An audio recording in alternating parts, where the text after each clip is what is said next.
안녕하십니까, 관자입니다. 업데이트가 좀 늦었죠.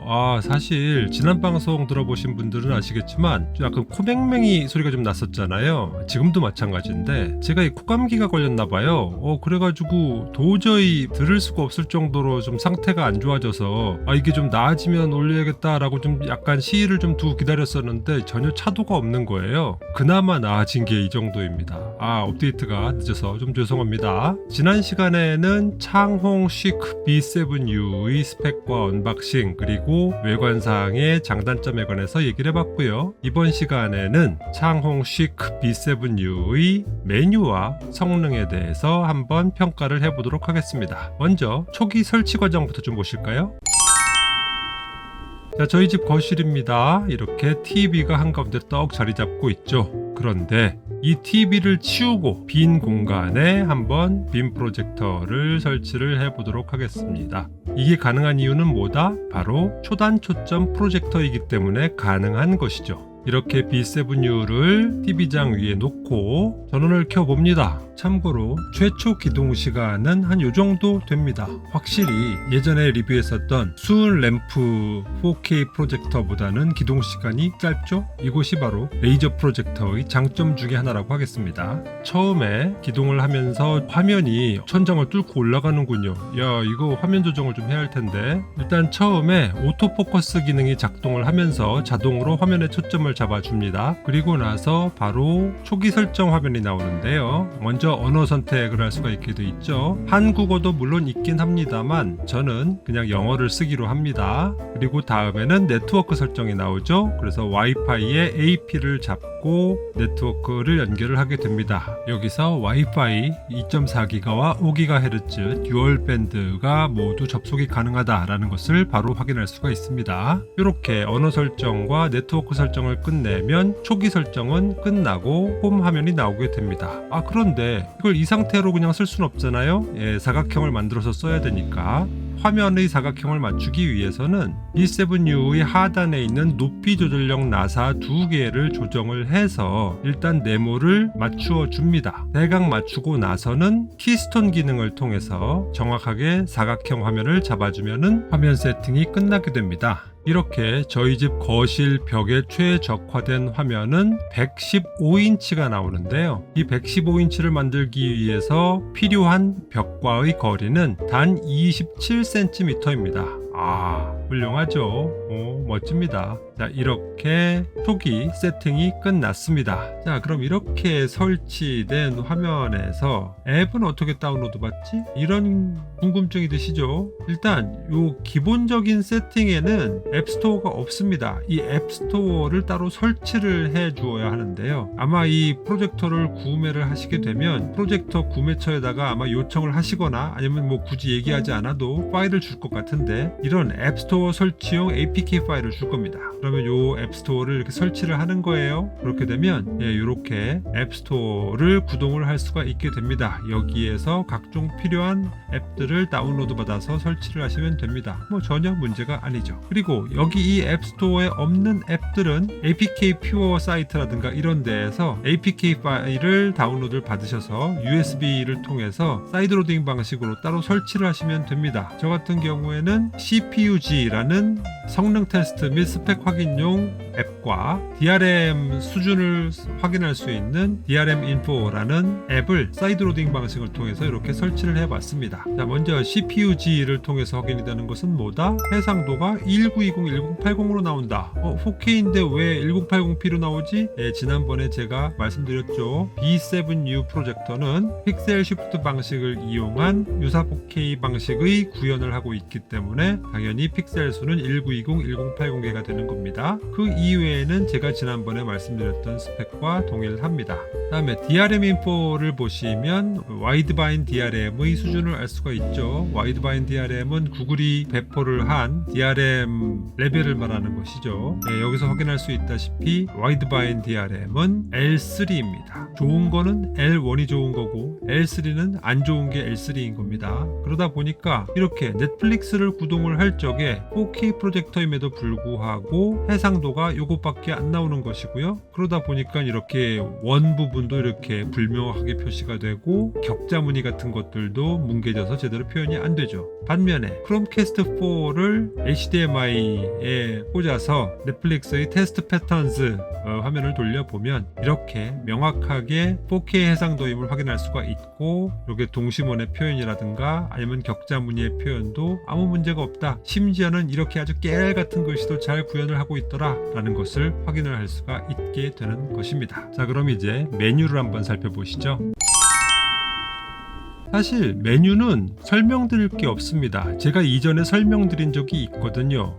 언제? 바로 창홍 C300의 메뉴와 95% 이상 똑같습니다. 그래서 메뉴에 대한 자세한 설명이 궁금하신 분들은 그냥 C300의 메뉴 설명을 가셔서 보시면 되겠어요. 그럼 다른 점은 뭔데? 그 다른 점만 제가 설명을 드릴게요. 우선 시스템에서 에어마우스 기능의 설정이 추가가 되었습니다. 그래서 에어마우스 기능에 감도라든가 속도라든가 뭐 이런 것들을 설정할 수 있는 기능이 추가가 되었고요. 그리고 또 하나는 제가 지난 시간에 잠깐 말씀드렸었죠. 어린이들을 보호를 하기 위해서 B7U의 근처에 갔을 적에 자동으로 꺼지는 그런 기능이 있는데 이것을 켜고 끌 수 있는 그런 메뉴가 있습니다. 그리고 사운드 메뉴에서는 나이트 볼륨 컨트롤이라고 하는 메뉴가 하나 생겼습니다. 이게 아마 뭐 야간에 볼륨 조정을 할 적에는 좀 더 조용한 소리를 내게 하는 뭐 이런 기능인가 보죠. 자세한 기능은 잘 모르겠는데 어쨌든 이런 메뉴가 하나 있더라고요. 제가 써본 적은 없습니다. 그리고 디스플레이 메뉴에 들어가 보시면 Picture Calibration이라는 메뉴가 있는데요. 이게 바로 키스톤 조절 기능입니다. B7U에서 키스톤은 수동식 키스톤만 제공을 하고 있습니다.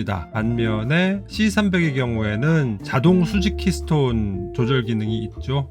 이런 면에서는 조금 아쉽긴 하고요. 그리고 C300에서는 4점식 키스톤과 8점식 키스톤 이렇게 두 가지 종류의 키스톤이 제공이 되는데 B7U에서는 8점식 키스톤만 제공이 됩니다. 그리고 Picture Calibration 메뉴 밑에는 Focus Adjustment 메뉴가 있는데요. 이 경우에도 수동 메뉴가 제공이 되는데 자동이라기보다는 뭐 반자동이라고 할까요? 이 기능은 리모컨에서 이 버튼이나 이 버튼을 눌러주시면 그럼 자동으로 포커스를 맞춰줍니다. 그런데 그 자동으로 맞춰진 포커스 상태가 좀 마음에 들지 않는다, 좀 더 미세하게 조정을 하고 싶다 라고 한다면 바로 이 포커스 어저스트먼트 메뉴에 들어가서 단계별로 조정을 할 수가 있게 되는 것입니다. C300의 메뉴와 다른 것은 이게 다예요. 없습니다. 끝. 자, 그럼 이제 성능 테스트를 한번 해보시죠. 자, 성능 테스트의 비교는 B7U와 C300을 한번 비교해 보겠습니다. 어떤 차이가 있었지? 네, B7U는 초단 초점 프로젝터였고 C300은 장 초점 프로젝터죠. 그리고 B7U는 2500 안시 루멘이고 C300은 800 안시 루멘입니다. 평소에 화질 비교 화면은 제가 어떻게 했었죠? 나란히 두 프로젝터를 한 50인치 되는 화면을 나란히 틀어놓고 동시에 화면을 찍었었는데 그게 이번에는 불가능하게 됐습니다. 왜냐하면 B7U가 초단 초점 프로젝터이고 화면이 너무 크다 보니까 이것을 50인치 정도로 줄일 수가 없어요. 그래서 따로따로 찍을 수밖에 없었습니다. 그런데 또 어려운 점이 있죠. 따로따로 찍다 보니까 이 동영상 촬영을 자동 기능에 놓고 찍다 보니 이게 밝기라든가 화질이라든가 이런 것들을 핸드폰이 자동으로 지가 알아서 찍는 바람에 이 객관적인 비교가 불가능해지는 겁니다. 그래서 동영상 자동 촬영 기능 대신 프로동영상 메뉴로 들어가서 촬영 조건을 조정을 했죠. 전체 화면은 100인치이고요. 셔터 스피드는 60분의 1초, 렌즈 밝기는 2.4, ISO 감도는 125로 맞추어 놓고 동일 조건 하에 따로따로 촬영을 해서 두 영상을 한데 모아놓은 것입니다. 그러면 한번 비교를 해볼까요? 자, 이게 바로 하얀색 화면인데요. 어떠신가요? 확실히 밝기가 다르죠. 그리고 검은색이 여기서는 좀 깊게 나오는데 사실은 요거는 아무래도 렌즈 밝기가 좀 어둡고 또 ISO도 낮추고 뭐 이러다 보니까 검은색이 훨씬 검게 나오는 것이고요. 아무래도 프로젝터이다 보니까 완벽한 블랙으로 표현되지는 않습니다. 그건 감안을 하셔야 될 것 같고요. 그 이외에는 사실은 화질이라든가 이런 측면에서는 밝기 빼고는 둘의 차이를 특별히 알아보기가 어려웠습니다. 그만큼 B7U나 C300이나 꽤 좋은 프로젝터라는 것을 느끼게 된 시간이었습니다. 근데 좀 차이가 있어야 되는 거 아니야? B7U는 4K 프로젝터고 C300은 FHD 프로젝터잖아. 아, 그렇죠. 그런데 차이가 거의 느껴지지 않았던 것이 이 소스 자체가 1080p 이미지 내지는 동영상이 대부분이어서 4K 소스를 가지고 비교해 볼 수가 없었다는 그런 테스트상의 한계는 있습니다. 요점은 양해해 주시고요. 하지만 4K의 강점에 대해서는 제가 조금 이따가 다시 한번 체크해 보도록 할게요. 저는 그래서 이제 다른 것들은 그냥 무난무난하다, 다 뭐 밝기 빼고는 뭐 특별히 좀 차이가 나는 걸 모르겠다, 뭐 이런 생각이 들었었는데 4K의 강점을 느끼게 된 것이 딱 한 부분이 있었으니 바로 이 부분입니다. 지금 이렇게 물 위에서 이렇게 쫙 이제 뉴욕시로 이제 접근을 해가는 그런 과정인데 여기에 있는 이 파도, 포말 이런 것들이 4K 영상으로 보니까 훨씬 더 입체적으로 느껴지더라고요. 마치 느낌이 살짝 3D 영화를 보는 듯한 그런 느낌까지 들더라고요. 그래서 이것이 4K 프로젝터의 힘인가? 라는 그런 생각까지 들 정도였습니다. 그 이외에는 B7U와 C300에 있어서의 화질 차이를 아주 극명하게 느낄 수 있을 만큼의 특이점은 발견하지 못했습니다. 이것이 전반적인 총평입니다. 자, 그러면 B7U의 강점을 각 항목별로 하나하나씩 좀 살펴보시죠. 우선 레이저인데요. 이 레이저 프로젝터, 이 도대체 어떻게 구동이 되는 걸까? 궁금하지 않으십니까? 이 레이저 프로젝터의 광원은 바로 이렇게 생긴 레이저 광원 모듈에서 레이저 광선의 다발이 나오면서 구현이 되게 됩니다. 그럼 이것이 LED 광원이랑 무슨 차이가 있느냐? 비교를 해보자면 LED는 LED 모듈에서 빛이 그냥 통째로 나오게 됩니다. 여기서 통째로 나온다라는 말은 일정 파장이 아니라 전체 빛, 즉 적외선부터 가시광선을 거쳐서 자외선까지의 모든 빛이 한꺼번에 통째로 나오게 된다는 얘기입니다. 그러다 보니까 스펙트럼도 되게 넓고 그만큼 필요 없는 빛들도 많이 나올 테니까 효율이 좀 떨어지겠죠. 반면에 레이저 광원은 어떻습니까? 레이저 광원 모듈을 통해서 필요한 파장의 광선들이 쫙 나오게 되는 겁니다. 보통은 블루 레이저를 쏘게 되는데요. 이것이 형광 필터가 달린 휠, 그래서 보통 우리가 형광 휠이라고 하는데요. 이 형광 휠을 통과하는 과정에서 노란색 또는 녹색 의 광원이 하나가 이제 추가가 됩니다. 두 가지 광선이 나오게 되고 이것이 컬러 휠을 다시 거치게 되면서 블루, 그린, 레드 이렇게 3원색이 나뉘어지고 이것이 DMD를 거친 다음에 프리즘을 통해서 영상이 하나로 모아져서 쏘아지게 되는 그런 원리가 바로 레이저 프로젝터의 원리가 되겠습니다. 그럼 이게 뭐가 좋은 건데 제가 지난번에 설명드린 적 있죠. 일단 수명도 길고 밝은 빛을 낼 수가 있고 또 오늘 새로 알게 된 것 뭐가 있다? 필요한 파장의 광선만을 제어해서 발사를 할 수가 있기 때문에 에너지 효율이 좋다라는 것이죠. 그런 측면에서의 이점이 분명히 있는 것 같습니다. 그 외에는 특별히 레이저기 때문에 더 대단한 무엇이 있는 이런 건 아닌 것 같아요. 그냥 광원 중에 하나인 거죠. 자, 다음은 4K인데요. 4K의 위력을 한번 봅시다. 자, 먼저 이 4K의 위력을 확인하기 위해서 이런 4K 화질의 이미지를 한번 가져와 봤습니다. 이것을 프로젝터를 통해서 한번 구현을 해보는 거예요. 멋있죠? 갖고 싶습니다. G바겐. 자, 이 G바겐 이미지를 B7U를 통해서 구현을 하면 이렇게 보입니다. 그렇구나. 그리고 C300을 통해서 구현을 하면 이렇습니다. 그렇구나. 약간 C300이 좀 약간 푸른기가 도는 거 말고는 다 문제없이 잘 구현이 되는 것 같은데 대단한 차이 없는 것 아닌가? 라고 느끼실 수가 있을 텐데요. 요거를 좀 확대를 해보자고요. 자, 이렇게 번호판이 있는 부분, 요 부분을 한번 확대를 해서 비교를 해보겠습니다. 이게 오리지널 이미지이고요. 이게 B7U입니다. 그리고 이것이 C300입니다. 어떻습니까? 확실하게 차이가 나죠. 디테일의 측면에 있어서 엄청난 차이가 있는 겁니다. 즉 멀리서 볼 적에는 얼핏 비슷해 보이는데 싶겠지만 그 디테일들이 다 살아있기 때문에 훨씬 더 또렷하고 쨍하게 다가온다는 말이죠. 그런 측면에서 4K의 강점이 여실히 느껴지는 테스트였습니다.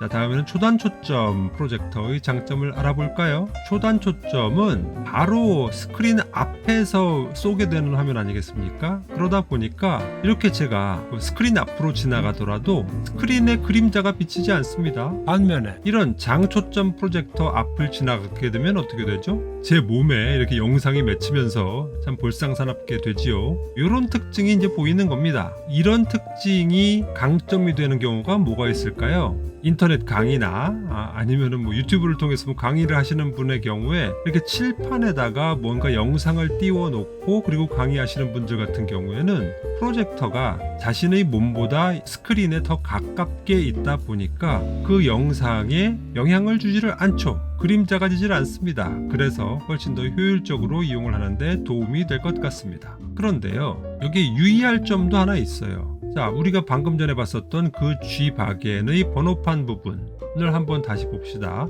B7U의 화면이 이렇다고 했잖아요. 자, 이 부분 좀 이상하지 않나요? 왜 이렇게 뭔가 얼룩덜룩한 느낌이 들지? 라는 느낌 안 드세요? 원본의 디테일을 살리고 있나? 해서 원본을 딱 보면 원본은 그런 느낌이 전혀 없거든요. 또 C300의 화면 같은 경우에도 전혀 그런 느낌이 없어요. 유독 B7U의 화면만 이렇게 음영이라든가 이런 것들에 대한 강조가 되는 것 같더라고요. 이 이유가 무엇일까? 이 이유는 바로 스크린 때문입니다.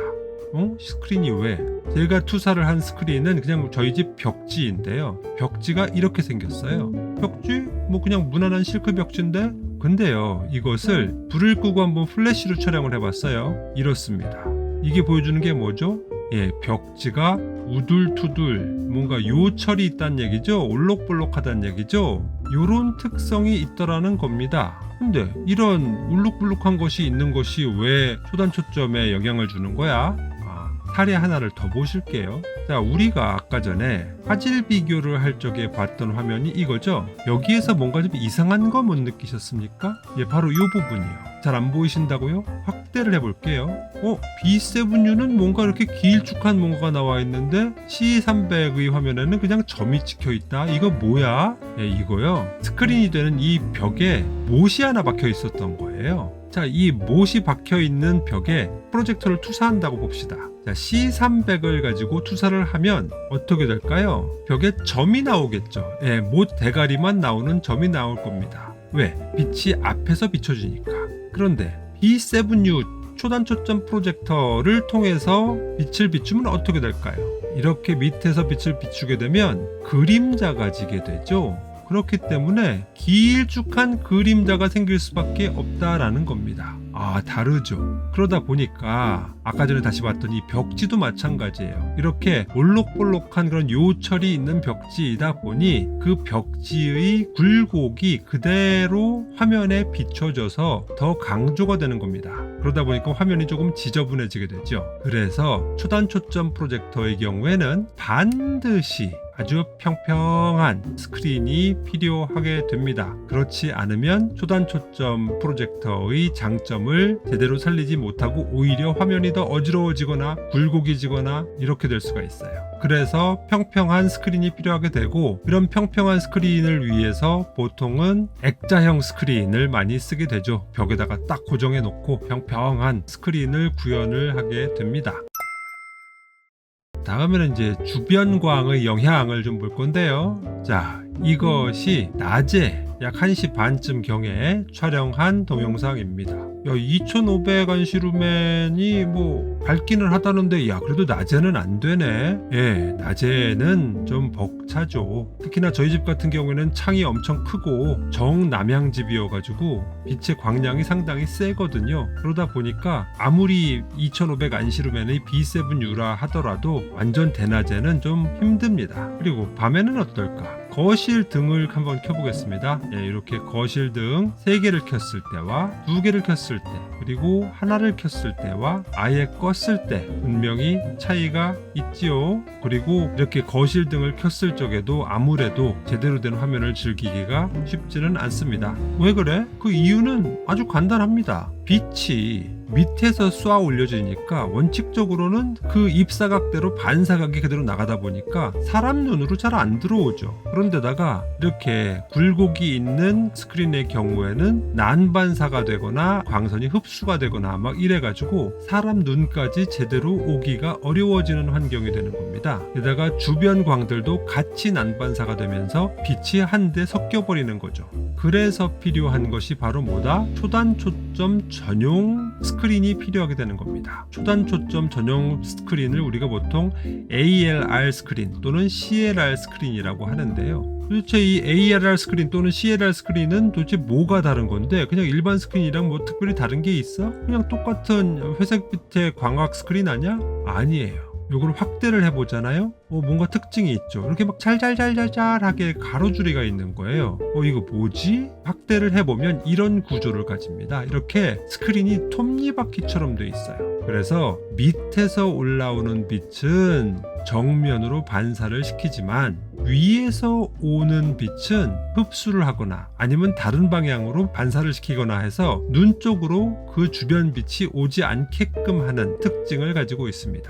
이렇게 되면 훨씬 더 또렷하게 우리가 화면을 인식할 수 있게 되겠죠. 그래서 이런 ALR 스크린이나 CLR 스크린을 쓰게 되면 대낮에도 충분히 화면을 즐기실 수 있게 되는 겁니다. 근데 이런 스크린은 다 좋은데 가격이 함정이죠. 초단 초점 프로젝터만 해도 몇백만 원인데 근데 이 스크린만이 또 한 몇백만 원 하니까 난감해요.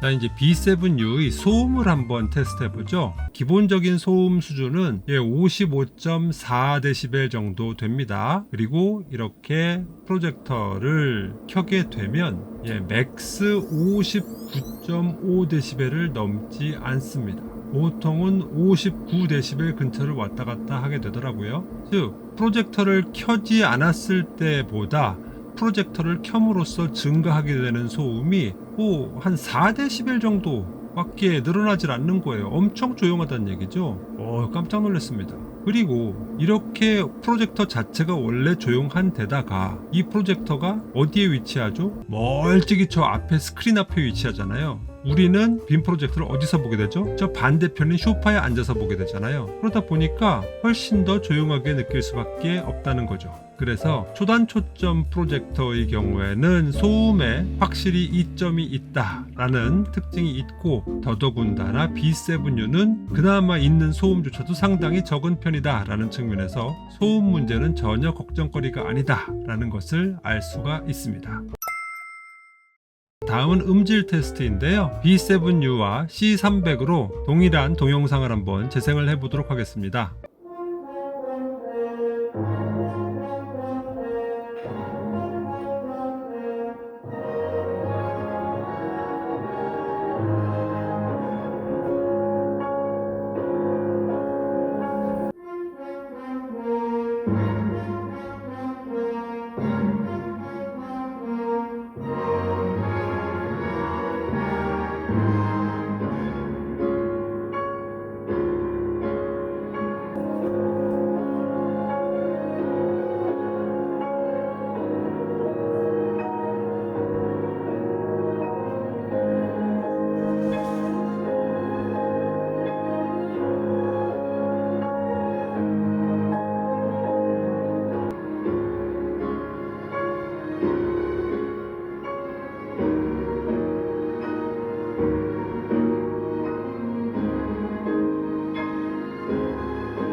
어떠신가요? 예, 저는 이렇게 뭐 드라마틱하게 큰 차이는 모르겠어요. 즉 둘 다 스피커는 꽤 좋습니다. 그런데 제 개인적인 느낌으로는 B7U보다 C300이 조금 더 나은 것 같습니다.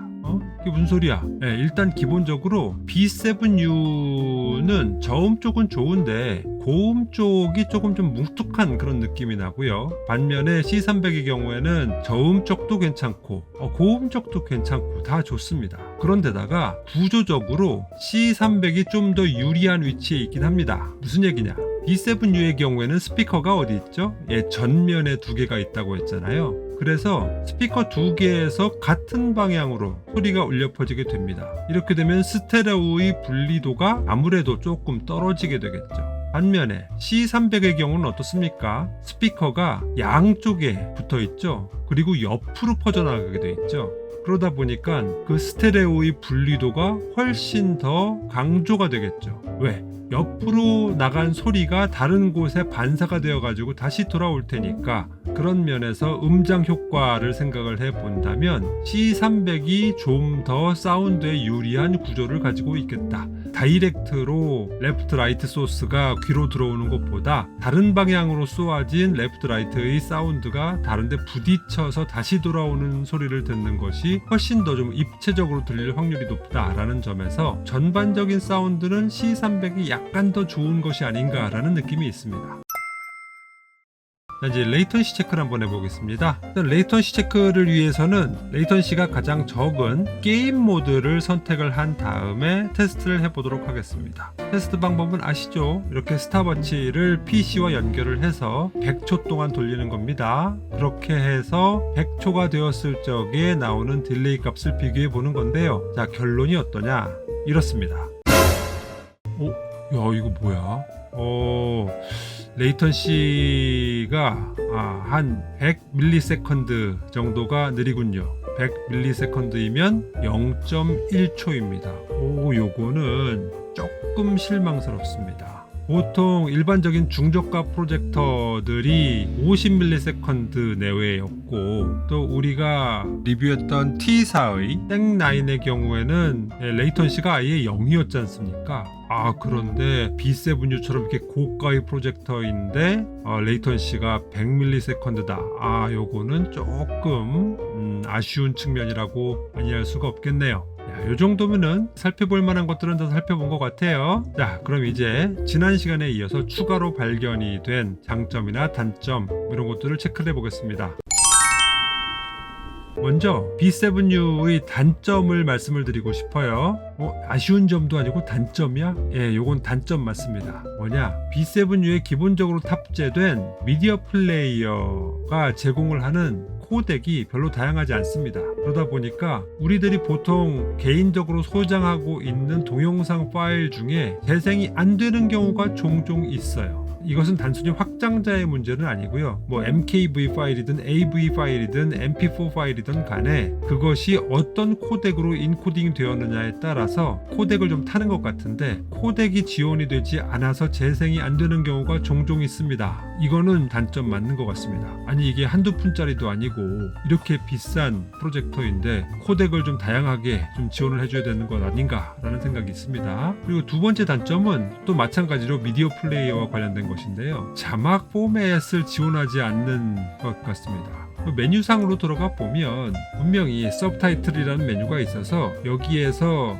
기본적으로 파일 내에 설정이 된 자막 말고 다른 외부 자막을 끌어올 수 있는 메뉴는 있는데 실제로 그렇게 자막 파일을 불러오면 그 자막을 읽지를 못합니다. 이것은 단순히 SMI 파일뿐만 아니라 SRT 파일이나 아니면 서브 파일이나 이런 모든 자막 파일들을 인식을 못하고 있습니다. 그러다 보니까 단순히 OTT 서비스를 이용하는 데는 전혀 문제가 아니겠지만 개인 소장 파일들을 많이 가지고 계신 분들은 좀 답답하시겠다라는 생각이 좀 들더라고요. 다만 시크 B7U는 안드로이드 기반의 OS를 가지고 있잖아요. 그래서 MX 플레이어 같은 범용 플레이어를 설치를 할 수가 있습니다. 그래서 이 범용 플레이어를 이용을 하게 되면 아무 문제 없이 자막 파일을 읽고 재생을 할 수가 있습니다. 코덱 문제도 없습니다. 그러다 보니까 이런 단점을 분명히 커버를 할 수는 있습니다만 그것은 이렇게 따로 플레이어를 설치했을 때의 이야기인 것이고 디폴트로 탑재가 된 미디어 플레이어에서는 이런 단점이 발견되었다라는 것을 유념을 하시기 바랍니다. 그 다음에 단점은 아니지만 아쉬운 점도 몇 가지 있죠. 그 첫 번째로는 키스톤입니다. 키스톤이 자동 키스톤 기능도 지원이 됐으면 어땠을까라는 그런 아쉬움이 분명히 있습니다. 그리고 왜 하필이면 8점씩 키스톤만 제공이 되는 거야. 4점씩 키스톤은 왜 제공을 안 하지? 라는 아쉬움도 있습니다. 4점씩 키스톤의 장점이 뭐죠? 그냥 내 귀퉁이만 맞추면 편하게 사각형의 화면을 맞출 수가 있다는 장점이 있죠. 편리합니다. 근데 다만 4점씩 키스톤 같은 경우에는 표면이 고르지 못한 즉 굴곡이 있는 화면에서는 좀 난감해지죠. 그래서 그것에 대한 대안으로 8점씩 키스톤을 제공을 하고 있는 것 같은데 이왕이면 C300처럼 4점씩 키스톤과 8점씩 키스톤을 동시에 지원을 하면 좋았을 걸 그랬다라는 아쉬움이 분명히 있습니다. 그리고 또 아쉬운 점은 돌비 애트모스를 지원을 하지 않는다는 점도 아쉽습니다. 물론 이는 그 인증의 문제가 있기 때문에 그런 것이긴 할 텐데요. 어쨌든 요즘 OTT 서비스들이 4K의 돌비 애트모스를 지원하는 영화들이 많다 보니까 이런 것들을 좀 지원을 했으면 좋겠다 싶기는 한데 한편으로 이거는 또 단점이 아니라 아쉬운 점일 수밖에 없는 것이 돌비 애트모스를 제대로 즐기기 위해서는 그것이 실제로든 가상으로든 최소한 5.1 채널 이상은 되어야 될 것 아니겠습니까? 그런데 달랑 스피커 2개로는 이러한 입체 음향감을 구현하는 데는 문제가 있었겠죠. 그런 측면에서 충분히 이해는 갑니다만 아쉽죠. 다만 이제 돌비 디지털까지는 지원을 하고 있으니까 그 정도로 만족을 해야 될 것 같습니다. 그 다음에 아쉬운 점은 저희가 아까 전에 체크를 해봤듯이 구글의 인증을 받지 못한 프로젝터다라는 측면에서 좀 아쉬움이 있죠. 그러다 보니까 와이드바인 DRM도 레벨 3여가지고 4K 프로젝터임에도 불구하고 넷플릭스를 그 자체적으로는 고화질로 즐기는 것이 불가능하고 이런 한계들이 있습니다. 물론 이는 구글 크롬캐스트 4나 아니면 호메틱스 박스 Q나 기타 다른 OTT 박스를 붙이게 되면 해결이 되는 문제이긴 합니다. 그래서 아쉬운 점이라고 하는 것이고요. 다음에 아쉬운 점은 게임 좋아하시는 분들은 레이턴시가 많이 아쉽겠죠. 100ms는 아쉬운 결과라고 아니할 수 없습니다. 그 다음에 장점은 뭐냐? 대표적인 제품의 특성인 거죠. 초단 초점 4K 레이저 프로젝터라는 것이 장점이죠. 그래서 프로젝터를 머리 위 또는 그 뒤에서 비추는 것이 아니고 바로 스크린 앞에서 비출 수가 있고 고화질이고 또 광원의 수명도 길고 밝은 빛을 낼 수 있다라는 측면에서 초단 초점 4K 레이저 프로젝터가 상당한 장점이 되겠습니다. 그리고 두 번째로 장점은 저희가 아까 살펴봤었죠. 노이즈를 거의 느낄 수가 없다. 그리고 노이즈가 그렇게 작다 보니까 굳이 팬을 세게 돌릴 필요가 없고 그러다 보니까 발열도 낮은 편이다 라는 측면에서 발열과 소음 문제로부터 자유롭다 라는 것이 장점이 될 겁니다. 그 다음에 레이저 광원의 특성 때문에 우리가 얻게 되는 장점이죠. 광원 수명이 길다는 것과 동시에 밝은 화면을 얻을 수 있다 라는 것이 장점이 되겠습니다. 그리고 네 번째로는 에어 마우스가 아주 편합니다. 입력하는데 그냥 보통 리모컨 같은 경우에는 계속 상하 좌우 버튼 눌러가면서 이렇게 꾹꾹 OK 버튼 누르는 거 되게 귀찮잖아요. 그런데 이 에어 마우스 기능은 상당히 편리한 기능을 제공을 합니다. 아주 괜찮죠. 그래서 총평은 어떠하냐? 저는 지금 눈물이 날 것 같습니다. 왜? 이 제품 대여라고 했잖아요. 그리고 지금 이제 리뷰를 거의 맞춰가고 있지 않습니까? 그 얘기는 결국 B7U를 이제 곧 떠나보내야 한다는 것이죠. 약 한 달여 동안 B7U를 직접 체험해보는 과정에서 너무너무 행복했습니다. 우리 집에 초단초점 4K 레이저 빔 프로젝터라니 너무너무 괜찮았거든요. 저는 비록 돈이 없어가지고 못 살 것 같기는 하지만 어쨌든 좀 형편이 여유가 되시는 분들이라면 초단초점 4K 레이저 프로젝터 충분히 강추를 합니다. 물론 가성비의 측면을 따진다고 한다면 이게 그렇게 가성비가 있는 프로젝터냐까지는 아닐 것 같아요. 왜?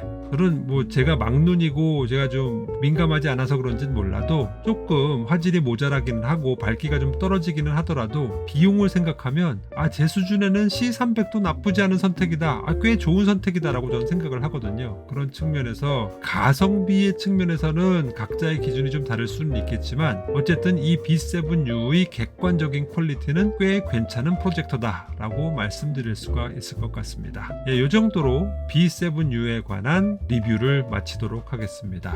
자, 오늘 컨텐츠도 유익했다, 재밌었다, 야, 초단초점 4K 레이저 빔 프로젝터가 이렇구나, 상세한 리뷰 괜찮았어 라는 생각이 드시면 구독, 좋아요, 알림 설정 부탁드리겠습니다. 저는 그럼 또 다음 시간에 찾아뵙도록 하겠습니다. 감사합니다. 누구냐 너?